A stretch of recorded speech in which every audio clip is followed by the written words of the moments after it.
Bonjour chers frères et sœurs, bonjour chers internautes, soyez bénis dans le nom du Seigneur Jésus. Aujourd'hui, j'ai un sujet à partager avec vous. Et le sujet c'est comment Dieu veut amener ses enfants à la compréhension de sa parole. Très important. L'objectif principal de ces études bibliques qu'on va faire ensemble sur Internet, c'est d'aider et à faciliter la compréhension des vérités essentielles de la parole de Dieu afin que vous puissiez grandir dans l'amour, la sainteté et la foi envers le Seigneur Jésus-Christ. Dans 1 Timothée 1, verset 5, on peut le voir. Pendant que j'étais en formation biblique, pendant que j'étais chrétien, j'étais en formation biblique, j'avais le désir ardent de connaître la parole de Dieu. Je demandais au Seigneur, vraiment, aide-moi à comprendre ta parole. Parce que la parole, c'est la vie. La parole, c'est le pain de vie. Il dit, Seigneur, aide-moi, montre-moi comment je dois comprendre la parole. Parce que la parole est composée de 66 livres, dont 39 de l'Ancien Testament et 27 Nouveaux Testaments. Et il y a beaucoup d'auteurs de la Bible. Non seulement il y a beaucoup d'auteurs, il y a tellement d'informations. Il dit, Seigneur, je veux comprendre ta parole.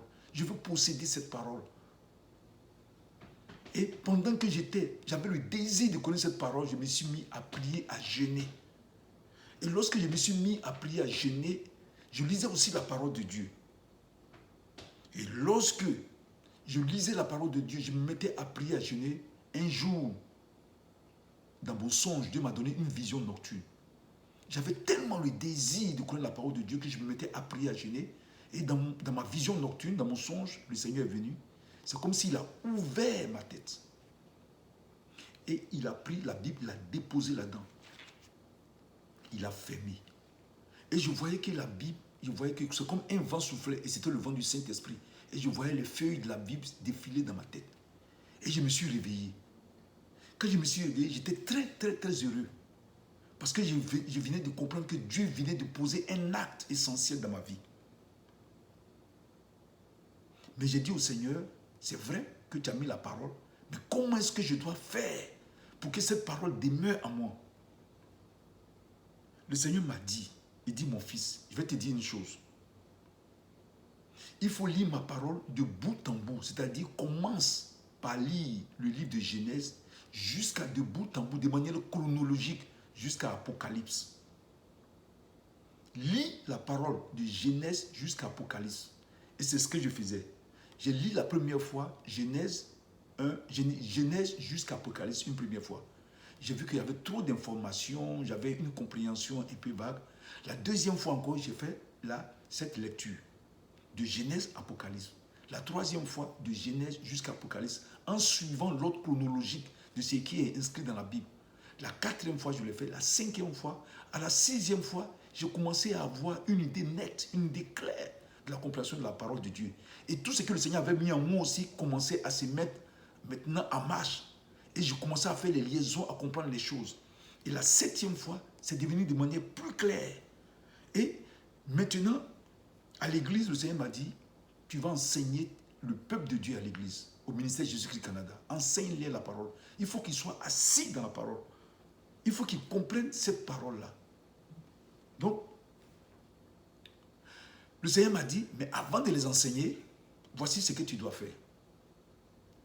Il dit, la manière dont vous enseignez ma parole, ou bien vous lisez la parole, vous la lisez de manière disparate. C'est-à-dire quoi? Aujourd'hui, quelqu'un peut lire Genèse 1, 2, 3, et puis demain, il peut aller dans Ecclésiaste 1, 2, 3. Ensuite, il peut aller dans Matthieu 3, 4, 5, ainsi de suite, de manière disparate. Le Seigneur m'a dit, lorsque quelqu'un écrit un roman, est-ce qu'aujourd'hui tu peux lire la page 1, la page 2, la page 3, et puis demain, aller lire la page 60, 61, 62, 63, ensuite, après demain, aller lire la page 100, 101, 102, 103. Mais si une personne se dispose de cette façon pour lire un roman, il ne va pas comprendre. Parce que le roman, celui qui a écrit le roman, c'est sa pensée qu'il est en train de traduire. Donc quand il commence par le premier chapitre jusqu'à la fin, ce sont ses pensées qui traduisent. Et quand tu lis, tu suis très bien ses pensées. Donc le Seigneur m'a dit, enseigne le peuple de Dieu aussi, en commençant par Genèse 1, 2, 3, jusqu'à, de manière chronologique, jusqu'à Apocalypse. C'est ce que j'ai commencé à faire à l'église. Je me suis mis à faire cette étude chronologique de la parole de Dieu. Et j'ai vu que le peuple de Dieu bénéficiait beaucoup de cet enseignement. J'ai vu que le peuple a commencé à croître, à grandir, à avoir une nette connaissance de la parole de Dieu. Je me suis rendu compte que le peuple était maintenant assis dans la parole. Ils avaient maintenant la connaissance de la parole, ils étaient assis. Et j'ai commencé à voir aussi que beaucoup ont commencé à être bénis par rapport, il a commencé à avoir des changements, mais de manière positive. Parce que non seulement ils étaient capables de comprendre la parole, c'était beaucoup plus clair. Je voyais beaucoup de personnes participer à l'étude biblique. Beaucoup de personnes venaient participer à l'étude biblique. Parce qu'ils disaient que ta méthode que tu nous montres, elle est beaucoup plus facile. Ça nous donne un goût à la parole de Dieu. Ça nous donne un goût à la Bible. Et ça nous permet de comprendre. Et lorsqu'on comprend facilement, on peut vivre cette parole. Donc, beaucoup de personnes ont commencé à changer. Je voyais les bénédictions, je voyais même des guérisons qui s'opéraient. Des changements qui s'opéraient. Les gens commençaient à changer. Leur vie sociale commençait à changer. Ceux qui ne trouvaient pas du travail ont commencé à avoir du travail. Tous ceux qui étaient malades ont commencé à recevoir la guérison. Ils ont commencé à avoir des miracles. Et le Seigneur m'a dit, quand je suis allé dans le livre de Josué, on va lire ensemble Josué 1. Au verset 8, on va prendre Josué 1. Au verset 8, on va le lire ensemble. Vous allez voir ce que la parole de Dieu dit. Josué 1, au verset 8. Qu'est-ce que la parole de Dieu dit? Que ce livre de la loi ne s'éloigne point de ta bouche. Médite-le jour et nuit pour agir fidèlement selon tout ce qui est écrit, car c'est alors que tu auras du succès dans tes entreprises, c'est alors que tu réussiras. Donc, ce livre de la loi que tu dois méditer jour et nuit, méditer, c'est-à-dire non seulement lire la parole, mais réfléchir profondément là-dessus. Essayer de comprendre le sens profond de ce que Dieu veut dire. Essayer de faire ressortir ou bien amener à comprendre tout ce qui est caché, tout ce qui est comme révélation de cette parole. Et lorsque tu as cette révélation, alors, et que tu te mets et tu commences à agir par rapport à cette parole, qu'est-ce qui va se passer? Tu auras du succès dans tout ce que tu vas faire. C'est alors que tu réussiras. Et c'est ce que je me suis rendu compte dans l'église. Les enfants de Dieu ont commencé à réussir. Ils ont commencé à comprendre mieux la parole. Le comportement a commencé à changer dans les églises. Les gens ont commencé à avoir une certaine assise. Et vraiment, ça faisait plaisir. Et alors, le Seigneur m'a dit, c'est vrai que tu fais bénéficier cela à ton église. Mais fais bénéficier cela aussi au peuple de Dieu. Aujourd'hui, il y a les réseaux sociaux. Tu peux aller sur Facebook, sur YouTube, et puis commencer à faire cette étude biblique aussi avec les autres, parce que ce n'est pas seulement les membres de ton église qui doivent bénéficier de cela. Donc quand le Seigneur m'a mis cela à cœur, et aussi j'en ai parlé à un frère qui s'appelle Roger Tra, qui est à Abidjan, je lui en ai parlé, j'ai dit, mais voici l'idée, j'ai essayé d'échanger un peu avec lui, il m'a encouragé, il m'a dit, non, prophète, c'est une très bonne chose, parce qu'il y a des gens qui sont un peu partout, qui ont soif de la parole, parce qu'il y a des fois, dans certains lieux d'église, la parole, l'étude biblique est donnée à certaines personnes qui n'ont pas trop de formation, et quand ils nous enseignent, nous ne comprenons pas grand chose. Donc c'est une très bonne chose de faire partager, parce que la parole de Dieu dit qu'on n'allume pas une lampe pour la mettre sous la table. On n'allume pas une lampe pour la cacher. Quand on allume une lampe, on la dépose sur la table afin qu'elle puisse éclairer. La parole de Dieu est une lampe, est une lumière qui doit être mise, qu'on doit placer sur la table pour qu'elle éclaire, pour que les enfants de Dieu bénéficient. Vraiment, je voulais que le Seigneur vous bénisse. Je voulais que ce moment que nous allons passer ensemble soit vraiment une bénédiction pour nous tous. Et cette étude va commencer, comme je vous l'avais dit, de manière chronologique. Donc aujourd'hui, nous allons commencer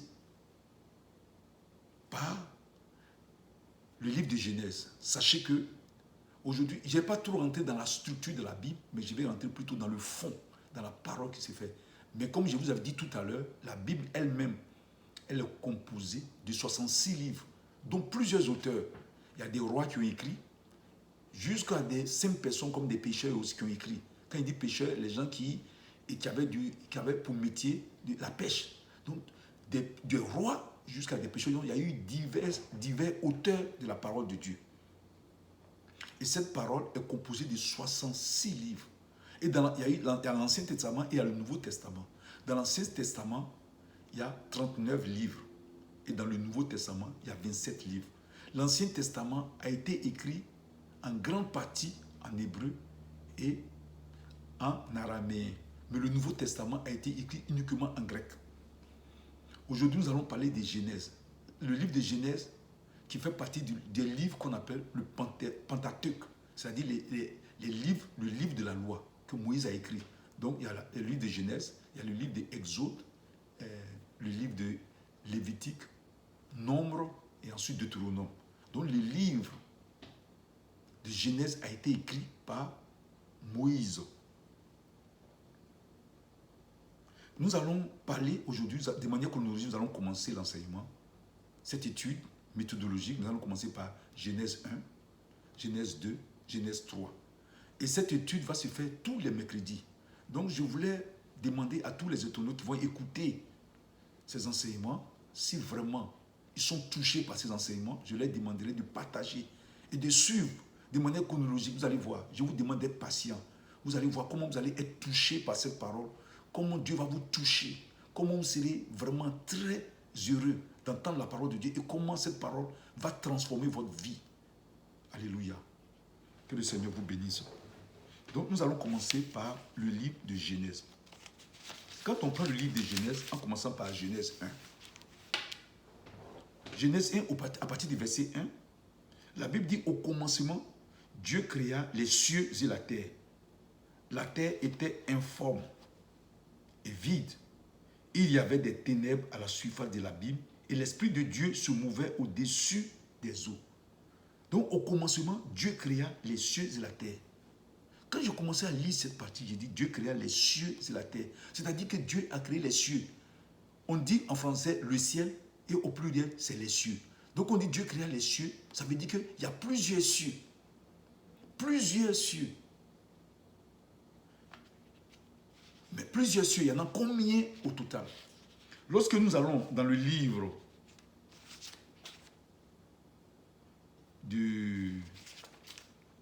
dans le livre de Corinthiens, je vais vous donner le passage. Je vais voir dans mes notes, excusez-moi. Voilà. Dans 2 Corinthiens 12, au verset 2, l'apôtre Paul parle du 3e ciel. Il dit qu'il a été ravi au 3e ciel. Il ne sait si c'est dans son esprit, dans son corps et autres. Et il s'est trouvé dans ce lieu paradisiaque où il entendait vraiment des paroles, des choses merveilleuses, il a vu des choses merveilleuses. Donc il a parlé du 3e ciel. Donc les cieux dont on parle, c'est comme s'il y a trois cieux. Il y a le 1er ciel, le 2e ciel, le 3e ciel. Mais là où l'apôtre Paul a été ravi, le 3e ciel, c'est là-bas où réside Dieu. Mais là où Dieu vit, là où Dieu est, Dieu étant éternel, là où il est éternel. Donc le 3e ciel, c'est là où réside Dieu. Donc le 3e ciel n'a pas été créé. Donc c'est les 2 cieux qui ont été créés. Mais quels sont le 1er ciel et le 2e ciel? Nous allons parler de ça. Et le point essentiel aussi, il y a un autre point où on dit, quand Dieu a créé les cieux, c'est-à-dire le 1er ciel et le 2e ciel, au verset 2 du Genèse 1, on dit la terre était informe et vide et il y avait des ténèbres à la surface de l'abîme. Il y avait des ténèbres à la surface de l'abîme. Là où le Seigneur est venu créer le 1er ciel et le 2e ciel, là aussi, il y avait les ténèbres qui étaient là. Mais qu'est-ce qui représente les ténèbres? Dans la Bible, nous allons parler de quoi qui représente les ténèbres.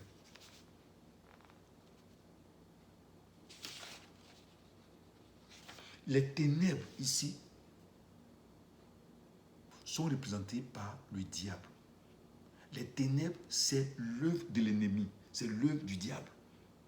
Donc là où le Seigneur est venu positionner son ciel, là où le Seigneur est venu pour créer le 1er ciel et le 2e ciel, là aussi les ténèbres ont commencé à être là, à se positionner. Mais les ténèbres, c'est l'ennemi. Les ténèbres, c'est le diable. Les ténèbres, ce sont les œuvres du diable. Quand on prend dans 1 Jean 2 au verset 11 ou Éphésiens 5 au verset 11, la parole de Dieu dit que les ténèbres, c'est l'œuvre ou la présence du diable. Donc, là où le Seigneur devait créer le premier ciel et le deuxième ciel, le diable est venu se positionner. Mais dans Ésaïe 14, au verset 12, qu'est-ce qu'il est dit du diable? On dit que le diable était au troisième ciel, on l'appelait as brillant.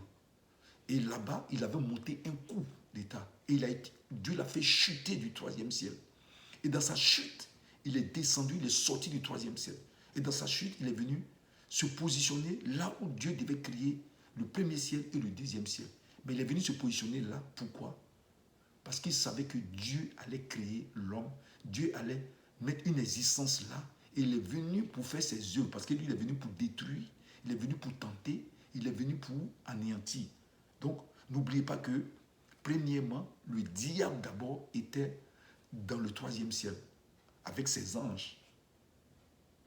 Et ils ont monté un coup d'état dans le troisième ciel. Donc, vous pouvez lire ça dans le livre d'Ésaïe 14, au verset 12.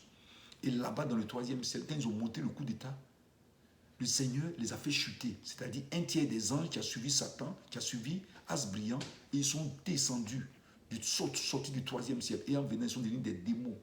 Et dans leur chute, Satan est venu se positionner dans le deuxième ciel. Parce que Satan représente les ténèbres.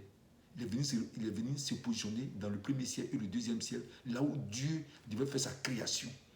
Là où Dieu devait créer les êtres vivants, c'est-à-dire les hommes comme les animaux. Le diable est venu se cacher là.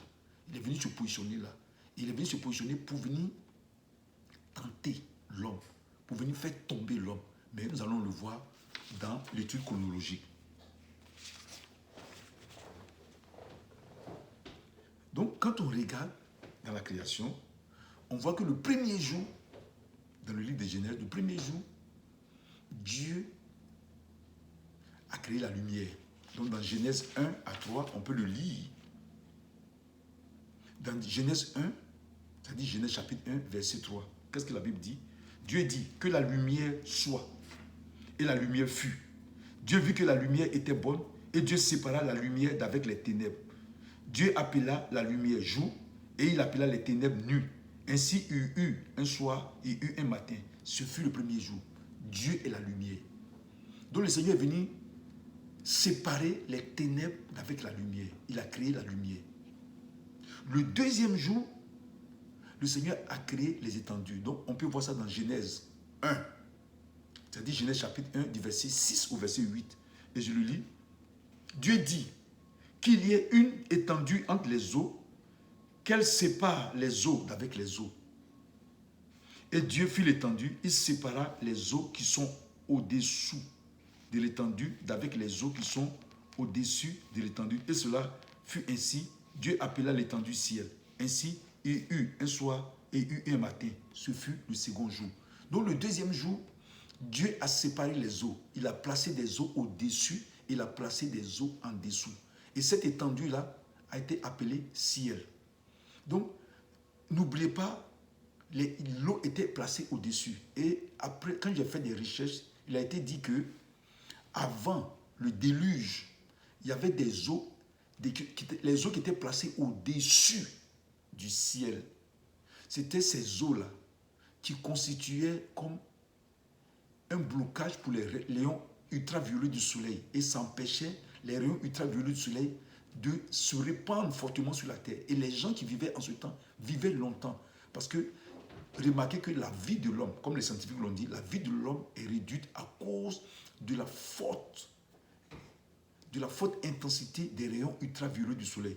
Depuis qu'il y a eu le déluge, les eaux d'en haut sont tombées et la protection qui était là-bas a beaucoup diminué. Ce qui a fait que, après le déluge, la vie des hommes a diminué. Mais avant ça, à cause des rayons, à cause des eaux qui étaient en haut dans le ciel, avant le déluge, les rayons ultraviolets du soleil ne passaient pas facilement. Et ce qui faisait que les hommes qui vivaient en ce temps-là pouvaient vivre longtemps. Ils allaient même jusqu'à faire 800 ans, 900 ans, et ainsi de suite. Mais après cela, après le déluge, la vie de l'homme a diminué. Mais nous allons revenir dessus plus tard. Donc, n'oubliez pas que le deuxième jour, il y a eu la séparation entre les eaux qui sont parties en bas et les eaux qui sont parties en haut.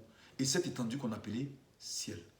Maintenant, le troisième jour, dans Genèse chapitre 1, du verset 9 au verset 13, le Seigneur va créer la partie sèche, qu'on va appeler terre, et aussi il va retirer les eaux, puisqu'il y avait les eaux qui étaient placées au-dessus, il y avait les eaux qui étaient placées en dessous. Les eaux qui étaient placées en dessous, le Seigneur va retirer les eaux qui étaient placées en dessous. Il va faire un espace. Donc quand les eaux qui étaient placées en dessous vont se retirer, la partie où l'eau s'est retirée a été appelée la terre, la partie sèche. Et puis l'autre, c'était la mer. Donc, dans Genèse 1, du verset 9 au verset 13, on dit, Dieu dit, à partir du verset 9, je lis, Dieu dit que les eaux qui sont au-dessous du ciel se rassemblent en un seul lieu, et que le sec paraisse. Et cela fut ainsi. Dieu appela le sec terre, et il appela l'amas des eaux mer. Dieu vit que cela était bon. Donc cela était bon. Et puis Dieu dit que la terre produise de la verdure. Donc la partie sec, Dieu a dit, puisque l'eau s'est retirée à un côté qu'on appelait mer, et la partie sec, Dieu a dit qu'il y ait de la verdure. Donc là, il y a eu la création de la verdure, des arbres, les plantes, ainsi de suite. Que la verdure, que se produise la verdure, les arbres portant de la sémence, des arbres fruitiers donnant du fruit selon leur espèce, et ayant en eux leur sémence sur la terre. Et cela fut ainsi. La terre produisit de la verdure, de l'herbe portant de la sémence selon son espèce, des arbres donnant du fruit et ayant en eux de la sémence selon leur espèce. Dieu vit que cela était bon. Ainsi, il y eut un soir, il y eut un matin. Ce fut le troisième jour. Donc, je récapitule. Au troisième jour, la partie des eaux qui étaient en dessous du ciel, le Seigneur a retiré les eaux. Et quand il a retiré les eaux, la partie sec, on appelait ça terre, et cette partie a commencé à produire de la verdure, des arbres, avec des fruits et autres, et la partie, l'autre partie, on appelait ça mer. Mais le quatrième jour, dans Genèse chapitre 1, du verset 14 au verset 19, le Seigneur a créé ce qu'on appelle les luminaires, c'est-à-dire les soleils, les étoiles et autres, pour marquer les époques. Et le Seigneur a dit aussi que le grand luminaire qui préside le jour, c'est le soleil. Et le luminaire qui préside la nuit, c'est la lune. Donc, ces luminaires ont été placés pour marquer les époques. Ensuite, le cinquième jour, le Seigneur, dans Genèse chapitre 1, du verset 20 au verset 23, le Seigneur a créé les animaux dans les eaux, c'est-à-dire les poissons et les oiseaux. Le sixième jour, dans Genèse 1, du verset 24 au verset 27, le Seigneur a créé les animaux qui marchaient sur la terre et les êtres vivants, les êtres humains, les êtres vivants. Et dans Genèse 2, du verset 1 au verset 3, le Seigneur s'est reposé. Mais ce que vous ne devez pas oublier, c'est que, comme je vous l'ai dit dès le départ, au commencement, Dieu créa les cieux et la terre. Donc, le Seigneur a créé la terre. Donc, on est quitté maintenant. Nous sommes maintenant dans Genèse, on quitte dans l'infini, le monde infini, le monde éternel de Dieu, et on vient maintenant dans le monde présent. Le Seigneur commence maintenant une origine. C'est-à-dire le Seigneur crée maintenant l'origine pour l'homme. Donc il crée maintenant l'origine, parce que Dieu, il est éternel. Donc on quitte dans l'éternité, et maintenant il nous envoie dans le présent, où on a un début à la création. Donc ici, le Seigneur met aussi le premier jour, le deuxième jour, le troisième jour, le quatrième jour. Il pose le cinquième jour et le sixième jour. Il pose tous les éléments essentiels pour l'existence de l'homme, des animaux et autres. Il met tout le tableau là. C'est comme un homme qui est en train de... Un homme qui crée une voiture, il pense à la voiture, il va penser à tous les éléments. Il sait de mettre tout en place pour que la voiture puisse fonctionner, et comment la personne doit s'asseoir. Il va mettre les volants, il va mettre les pneus, il va mettre tous les éléments, les moteurs et autres. Tous ces éléments permettent à la voiture de pouvoir fonctionner, à l'homme de pouvoir utiliser cette voiture pour fonctionner. C'est la même chose, c'est un parallèle que je fais. C'est un parallèle que je fais. Donc Dieu a créé les cieux et la terre pour que l'homme puisse venir vivre dans ce lieu. L'homme puisse venir vivre tranquillement dans ce lieu. Donc voici un peu ce qui s'est passé à la création. Mais n'oubliez pas que lorsque Dieu a créé les cieux et la terre, Satan est venu se positionner. Les ténèbres étaient là. Dieu a séparé les ténèbres avec la lumière. Il a mis la lumière et il a séparé les ténèbres avec la lumière. Mais lorsqu'il a fini de faire cette création, a créé l'homme, et qu'il a mis tout en place, voici ce que Dieu dit à l'homme. On dit, au verset 27 de Genèse 1, on dit Dieu créa l'homme à son image. Il le créa à l'image de Dieu. Il créa l'homme et la femme. Et Dieu les bénit. Et Dieu leur dit, soyez féconds, multipliez, remplissez la terre et la sujettissez. Dominez sur les poissons de la mer, sur les oiseaux du ciel et sur tout animal qui se meut sur la terre. Donc, lorsque Dieu a créé l'homme et la femme, qu'est-ce qu'il va faire? Il va établir ce qu'on appelle la première institution, le mariage. Il va les mettre ensemble. Il va leur demander d'être féconds, c'est-à-dire de s'accoupler et de pouvoir procréer, de créer d'autres hommes qui vont remplir cette terre. Et maintenant, Dieu a donné le pouvoir à l'homme d'assujettir la terre, de dominer la terre, de la l'assujettir, de prendre le contrôle de la terre. Et aussi, il a donné le contrôle. L'homme doit dominer sur les animaux, sur les poissons, sur tout ce qui existe sur la terre. L'homme doit avoir le contrôle. Mais au chapitre, ce qui est intéressant, c'est qu'au verset 29, Dieu dit à l'homme de manger tout ce qui est comme herbe portant de la sémence et qui est sur la surface de la terre. Donc l'homme, en ce temps-là, l'homme mangeait les fruits et de l'herbe. L'homme était un peu comme végétarien, comme herbivore. Mais les choses vont changer après. Lorsque nous allons aller dans Genèse 9, du verset 1 au verset 3, nous allons voir que le Seigneur, après, il va le changer. Après, il va demander à l'homme non seulement de manger encore les fruits et autres, mais de manger les animaux, sauf la chair humaine. Mais on va parler de ça après. Donc, ça veut dire qu'au départ, l'homme mangeait les fruits, s'il nourrissait des fruits des arbres. Et quand le Seigneur a fini de faire toute cette création, il s'est reposé. Le deuxième, dans Genèse 2, Dieu s'est reposé de son œuvre. Et c'est très important, dans Genèse 2, du verset 1 au verset 3, Dieu s'est reposé. Les premiers jours, deuxième jour, troisième jour, quatrième jour, cinquième jour, sixième jour, le Seigneur a dit que tout ce qu'il a fait est bon. Mais le septième jour, la Bible dit que le septième jour, Dieu l'a sanctifié, il l'a béni. Et tous ceux qui vont entrer dans ce jour de repos seront bénis. Et le septième jour, c'est ce jour-là qui est réservé pour aller glorifier le Seigneur. Le jour du repos du Seigneur. Et c'est très important, le jour du repos du Seigneur. Parce que c'est un jour qui a été sanctifié. C'est un jour qui a été béni. Et tous ceux qui rentrent dans ce septième jour, ceux qui viennent dans la maison de Dieu pour le bénir, ceux qui viennent dans la maison de Dieu pour le célébrer, pour ses bienfaits, ceux qui viennent dans la maison de Dieu pour le glorifier, pour l'adorer, ceux-là rentrent dans la bénédiction, ceux-là rentrent dans la sanctification, ceux-là rentrent dans la grâce de Dieu. Parce que c'est en ce jour-là qu'ils viennent, non seulement pour glorifier Dieu, mais aussi pour recevoir sa parole, pour se renouveler spirituellement, pour se fortifier. Nous allons continuer. Donc, quand le Seigneur a fait tout cela, à partir de Genèse 2, nous allons voir que le Seigneur va, ici, la Bible nous parle de comment Dieu a créé l'homme et autres, mais le Seigneur ne s'arrête pas là. Qu'est-ce qu'il va dire à l'homme? Il va donner l'ordre à l'homme, parce que l'homme est créé, le Dieu l'a créé avec un libre arbitre. Donc l'homme doit agir par rapport, quand le Seigneur, l'homme doit marcher avec Dieu selon ce que Dieu dit. L'homme n'est pas un robot. Le Seigneur a mis, puisque nous avons été créés à l'image de Dieu, le Seigneur a mis son image à nous, donc il nous permet donc la possibilité d'obéir à sa parole. Donc il ne nous fait pas comme des robots où on fait les choses automatiquement. Donc il nous donne la possibilité, il nous demande de choisir. Voici la vie, voici la mort, mais il nous demande de choisir la vie.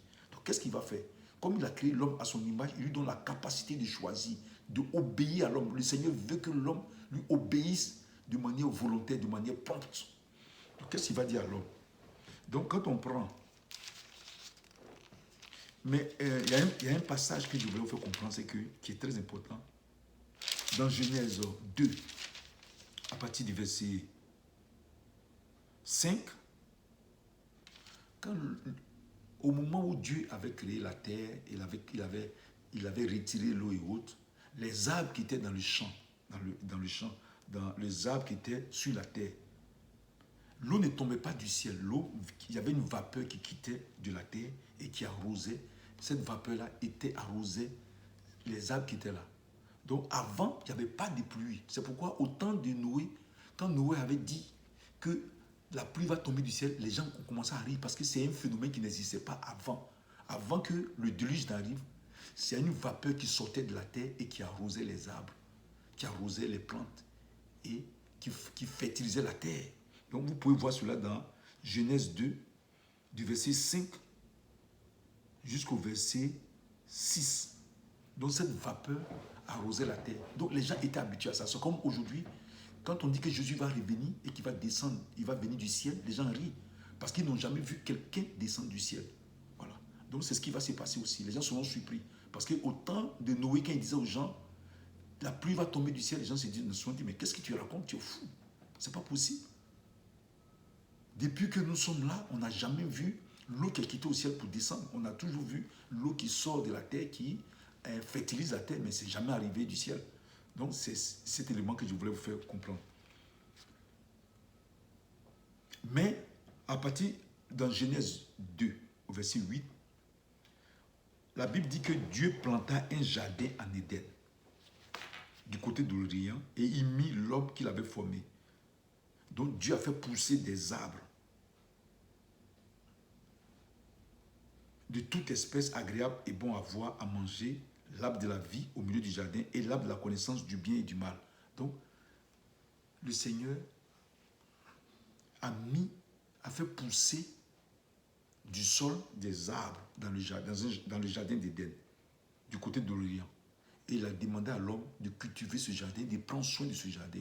Donc là maintenant, Dieu donne la capacité à l'homme d'écouter ce qu'il va dire, de faire. Dieu donne la capacité à l'homme de pouvoir obéir à lui. Donc Dieu, et nous allons donner le libre arbitre, on devait agir par rapport à ce qu'il a dit. Donc, qu'est-ce qui va se passer? Dieu va dire à l'homme, voici le jardin d'Éden. Il a fait pousser les arbres et il a dit que ces jardins-là, vous pouvez manger. Le Seigneur a dit, donc je vais lire Genèse 2 au verset 8. Puis l'Éternel Dieu planta un jardin en Éden, du côté de l'Orient. Il y mit l'homme qu'il avait formé. L'Éternel Dieu fit pousser du sol des arbres de toute espèce, agréables à voir et bons à manger. Et l'arbre de la vie au milieu du jardin, et l'arbre de la connaissance du bien et du mal. Donc, ce que vous devez comprendre, c'est que Dieu fit pousser du sol des arbres de toute espèce, agréables à voir et bons à manger. Et il y a aussi ce qu'on appelle l'arbre de la vie au milieu du jardin. Donc l'arbre de la vie est au milieu du jardin et l'arbre de la connaissance du bien et du mal. Et qu'est-ce que Dieu va demander à l'homme? Dieu va dire à l'homme, tu pourras manger de tous les arbres du jardin. Donc Dieu, le Seigneur, donne un ordre à l'homme maintenant. Et il veut que l'homme obéisse à l'ordre qu'il donne parce que il nous donne la capacité de choisir. Mais tu ne mangeras pas de l'arbre de la connaissance du bien et du mal, car le jour où tu en mangeras, tu mourras. Donc, il faut savoir que dans le jardin, il y avait l'arbre. Il y avait l'arbre qui était dans le jardin. Il y avait on dit ici, l'Éternel, Dieu fit pousser du sol des arbres de toute espèce, agréable à voir et bon à manger. Donc, il y avait des arbres de toute espèce qui étaient agréables à voir et bon à manger. Et il y avait aussi l'arbre de la vie qui était au milieu du jardin et l'arbre de la connaissance du bien et du mal. Donc ici, quand on va lire le verset 16, l'Éternel Dieu donna cet ordre à l'homme, tu pourras manger de tous les arbres du jardin. Donc ça veut dire que l'homme pouvait manger des arbres de toute espèce, agréables à voir et bon à manger. L'homme pouvait manger de l'arbre de la vie au milieu du jardin, mais ce que l'homme ne devait pas manger, c'était l'arbre de la connaissance du bien et du mal, car le jour où il la mangera, il en mourra. Mais qu'est-ce qui va se passer? Dans Genèse 3, je vous avais dit que lorsque le Seigneur est en train de créer les cieux, c'est-à-dire le premier ciel, le deuxième ciel, là où il devait créer la terre, je te dis que les ténèbres étaient là. Satan est venu se positionner là. Le diable est venu se positionner là. Donc, dans Genèse 3, le diable va se mettre en exergue. Puisque maintenant, Dieu a donné à l'homme, il a dit, voici le jardin qui est là. Il y a des arbres dans le jardin. Vous pouvez manger les fruits de cet arbre. Il y a l'arbre de la vie. Il y a l'arbre, attendez, excusez-moi, l'arbre de la vie au milieu du jardin. Et puis il y a l'arbre de la connaissance du bien et du mal. Donc c'est l'arbre de la connaissance du bien et du mal que l'homme ne doit pas manger les fruits. Donc ça, c'est un ordre que le Seigneur a donné. Mais quand l'ennemi est venu, le diable est venu, lui qui était positionné à la deuxième position, parce que lui, le diable s'est dit, ok, tu nous as fait descendre du ciel, tu nous as fait chuter du ciel, moi et puis les anges qui m'ont suivi. nous, tu es venu, tu nous as fait descendre du ciel, et l'homme que tu as créé, nous allons mettre l'homme dans l'erreur. Nous allons mettre l'homme dans l'erreur, et tu verras qu'il n'y aura personne pour t'adorer.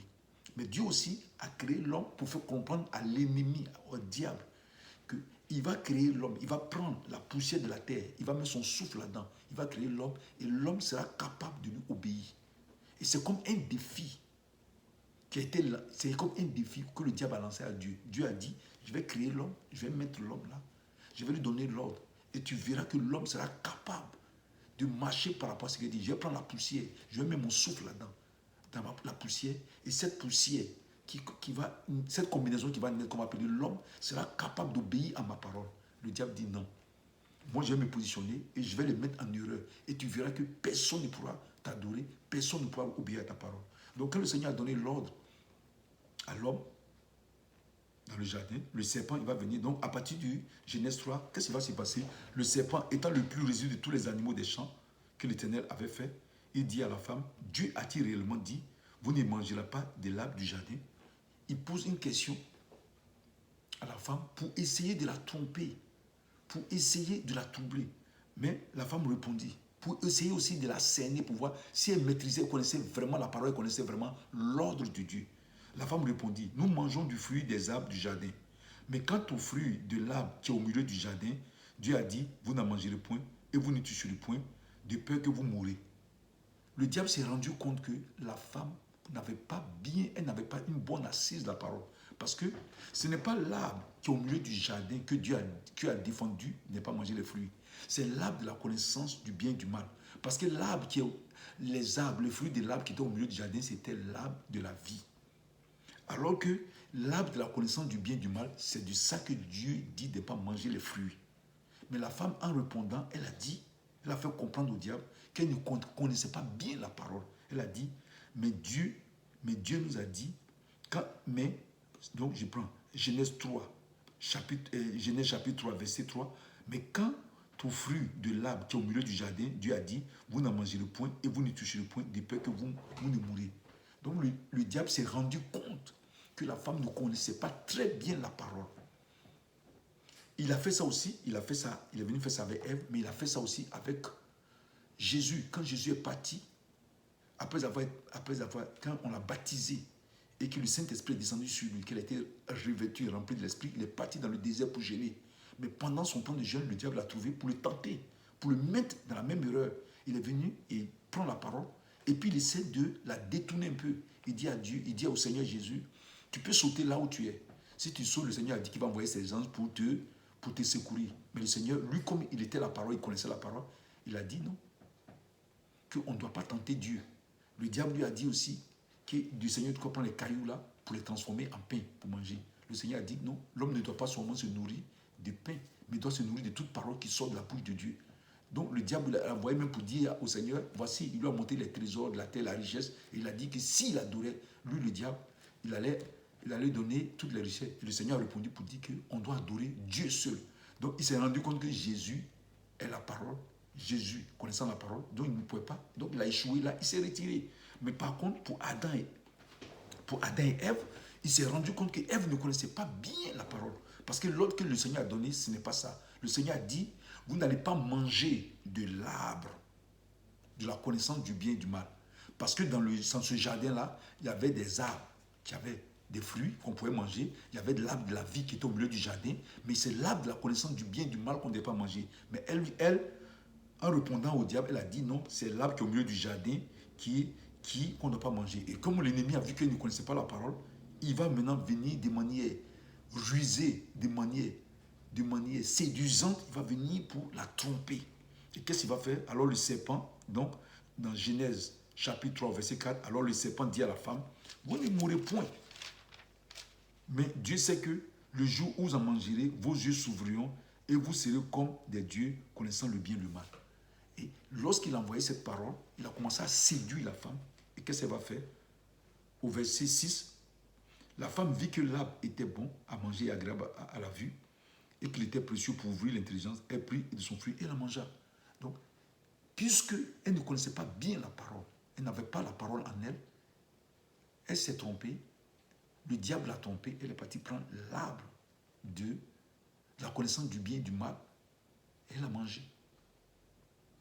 Et quand elle a mangé, elle s'est rendue compte que, en fait, au lieu que ses yeux souffrent, au contraire, la connexion entre elle et puis Dieu s'est coupée. Mais elle aussi, elle est partie parler de cela à Adam. Et Adam aussi est tombé dans l'erreur. Et lui aussi, il a mangé le fruit. Et après ça, ils ont péché. Et dès qu'ils ont mangé le fruit, ils ont vu que la connexion s'est coupée entre eux et Dieu. Totalement. Et ils se sont rendus compte qu'ils étaient nus. Ça dit que quand on parle de la nudité, ici on parle du péché. Ils ont vu qu'ils n'avaient plus de protection. La nudité, c'est manque de protection. Si tu fais un songe que tu te vois nu, c'est-à-dire que tu n'as aucune protection, tu es dans le péché. Ils se voient nus, ils sont dans le péché. Qu'est-ce qu'ils vont faire? Ils vont courir pour aller se cacher. Mais Dieu va parler, va demander à Adam, mais où tu es? Adam a dit que non, je suis venu, je suis nu, et je suis venu me cacher. Donc le Seigneur lui a demandé, est-ce que tu as mangé de l'arbre, de la connaissance du bien et du mal? Il a répondu, il a dit que la femme que tu as mis auprès de moi m'a donné le fruit de l'arbre et j'ai mangé. Et la femme aussi a dit c'est Satan. Et le Seigneur a envoyé des conséquences sur le diable. Le Seigneur a dit, puisque le diable a trompé Adam et Ève, alors le Seigneur a envoyé des châtiments sur Adam et Ève. Et a envoyé d'abord des châtiments sur Satan pour le punir de son acte. Il a dit au diable qu'il va ramper, il va manger la poussière de la terre. C'est-à-dire que quand il va manger la poussière de la terre, c'est-à-dire que le diable va manger l'homme qui n'est pas régénéré, l'homme qui est poussière, c'est-à-dire que l'homme animal, l'homme qui n'a pas Christ en lui, mais ça va venir plus tard, l'homme qui n'a pas Christ en lui va être mangé par le diable. Mais le Seigneur a dit aussi que l'enfant qui va sortir de la femme va écraser la tête du diable. Donc l'enfant qui va sortir de la femme, c'est-à-dire le Seigneur Jésus qui va naître d'une femme, mais qui va venir pour puisque le Seigneur dans son amour, puisqu'il a vu que l'homme était tombé, il ne voulait pas laisser l'homme dans cette situation de péché, il avait déjà préparé la venue de Christ. C'est pourquoi quand on lit ici, on a vu que le Seigneur, en punissant le diable, le Seigneur a dit, donc je vais vous lire ce passage-là. L'Éternel Dieu dit au serpent, donc je dis Genèse 3, au verset 14, l'Éternel Dieu dit au serpent, puisque tu as fait cela, tu seras maudit en tout le bétail et tous les animaux des champs. Tu marcheras sur ton ventre et tu mangeras de la poussière tous les jours de ta vie. Je mettrai inimitié entre toi et